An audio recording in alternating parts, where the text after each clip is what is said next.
कॉलेजची गेट झाले तिथं वेट, दिसली सर्वनाथ थेट, दिसली सर्वनाथ थेट, देतील का मला देठ, देतील का मला देठ, मी शिरा तू रवा, मी फुगा तू हवा, तू कोई मी तवा, सांग मी तुला हवा, सांग मी तुला हवा, तू दबकीर मी चिमूट, तू शेंगदाणा मी कूट, तू दरडा मी लूट, जमेल का आपली मेटकूट, तू धाक मी छाती, तू भूत मी मानामती, तू शनी मी साडेसाती, जुळतील का आपली नाती, जुळतील का आपली नाती, मी पेट्रोल तू गाडी, मी पेट्रोल तू गाडी, मी गवत तू काडी, मी विचार तू नाडी, जमेल का आपली जोडी,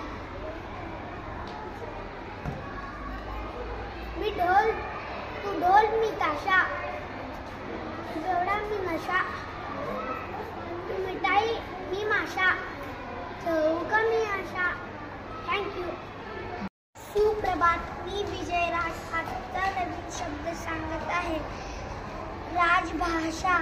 प्रशासनाने अधिकृतपणे स्वीकार केलेली भाषा. धन्यवाद.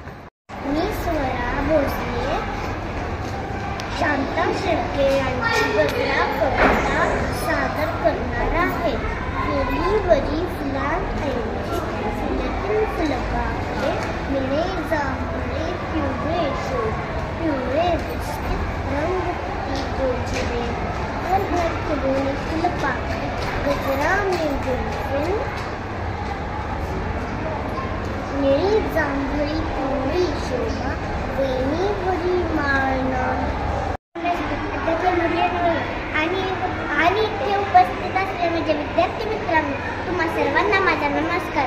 सर्वप्रथम मराठी भाषा गुरु दिनाच्या सर्वांना खूप शुभेच्छा. मी भक्ती कांबळे आपल्या समोर मराठी भाषा गुरु दिनाचे महत्त्व थोडक्यात मांडणार आहे. मित्रांनो, आज 27 फेब्रुवारी मित्रांनो, आज आपण मराठी भाषा गुरु दिन म्हणून साजरा करतो. हे लाडके ज्ञानपीठ पुरस्कार विजेते यांचा जन्मदिन. आपले लाडके ज्ञानपीठ पुरस्कार विजेते यांचा जन्मदिन 27 फेब्रुवारी. मराठी भाषा ही ज्ञान भाषा म्हणून अथक परिश्रम केले.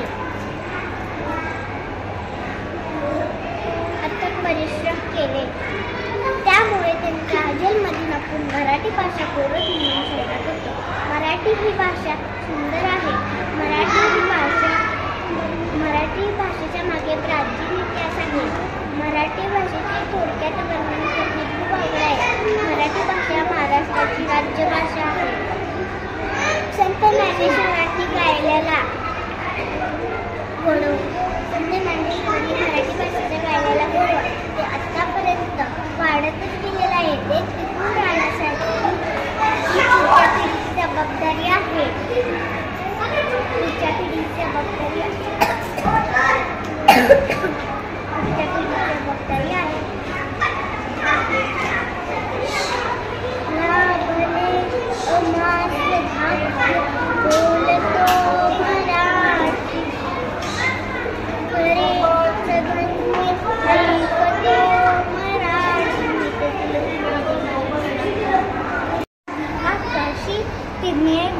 सूर्याशी उंचू पाताळशी जाय, शेष माता वंदी पाय, माशी झाली घाट झाली, देखुनी मुक्ताई असली.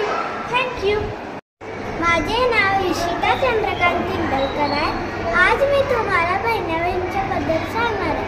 बहिणाबाई एक मराठी कवयित्री होते. आज मी तुम्हाला बहिणाबाईंच्या कविता म्हणून दाखवते. अरे संसार संसार जसा तवा चुल्यावर, आधी हाताला चटके तेव्हा मिळते भाकर. थँक्यू. संत ज्ञानेश्वर हे 13व्या शतकातील अलौकिक प्रतिभा असणारे महान संत कवी होते. त्यांचा जन्म 22 ऑगस्ट 1256 साली आफ्रिका झाला. त्यांच्या वडील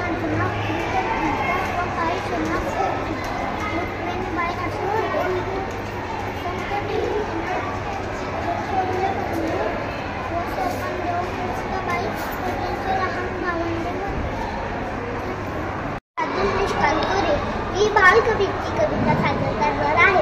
माझ्या कवितेचं नाव ती फुलराणी. हिरवे हिरवे गारवाचे धरतीतून चमकमानीचे त्या सुंदर मानवरती फुलराणी ही खेळत होती. गोडनिया वातावरणात अवघ्यात मने होती डोलत. प्रणय चंचला त्या बोलीला अवघडे कुमार केला. जाऊन आईच्या मांडीवर बसली झोके घ्यावे गावी गाडी. यावली ठावी काय केला साध्या भोळ्या फुलराणीला. पुरावी नव्हती संध्यावात डोल डोलवी हिरवे शेत. तोच एकदा हसत आला चिमुरलीने फुलराणीला. छाननी बाजी घेऊन ती कुणाकडे ग पाहत होती. कोण बरे त्या संध्येतून रोज चपात्या डोकावून तर विकर्का गोजिरवाना आवडला आमच्या राणींना. राजलाजरी या वचनांनी साधी भोळी ती फुलराणी अंडोली संध्येच्या बसली. झोके घेतली त्या रजनीचे नेत्र विलवलं. ती नभी चमकती ती ग्रहगोलं. जादू टोना कोणी केला चेन पडेना फुलराणीला. निजले शेती निजले रान निजले प्राणी थोरला. अजून जागी फुलराणी आज कशी तळ्यावर नाही लागे ना डोळ्याशी डोळा. काय झाले फुलराणीला. धन्यवाद.